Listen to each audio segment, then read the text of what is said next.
Je vous le disais en titre, le conseil municipal de la ville de Marseille a eu lieu ce mercredi matin. Au programme renouvellement de l'été marseillais ou encore maintien des taux d'imposition. Et si de nombreux sujets ont été abordés, c'est le budget primitif de la ville qui fait notamment débat dans l'hémicycle. Le reportage sur place d'Hugo Laouz. 2,16 milliards d'euros de budget pour 1,57 milliard de fonctionnement et 582 millions d'euros d'investissement. Voilà le budget 2026 présenté par l'adjoint aux finances de la ville, Joël Canicave. Au-delà des chiffres, la majorité évoque des finances tournées vers le futur et confirme sa volonté de faire de Marseille une ville qui rassemble, qui protège et qui prépare l'avenir.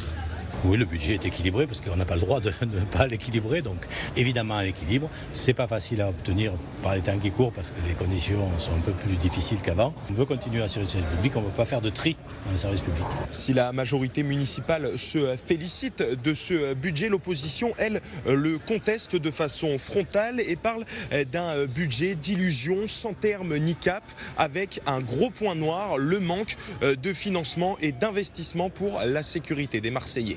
On n'est pas au rendez-vous des urgences et des besoins des Marseillais. Je veux dire, 1% de l'investissement consacré à la sécurité, c'est évidemment un scandale. Où va l'argent ? Où va l'argent ? C'est évidemment un budget qui ne correspond pas à ce qu'attendent les Marseillais, aux besoins des Marseillais, aux urgences des Marseillais. Contrairement à l'extrême droite, la droite, elle, s'abstient pendant une longue prise de parole ponctuée de nombreuses références historiques. Romain Cimarano explique être fier de pouvoir débattre un budget, mais ne pas vouloir le juger maintenant. Le budget a finalement été adopté et applaudi par les élus du printemps marseillais.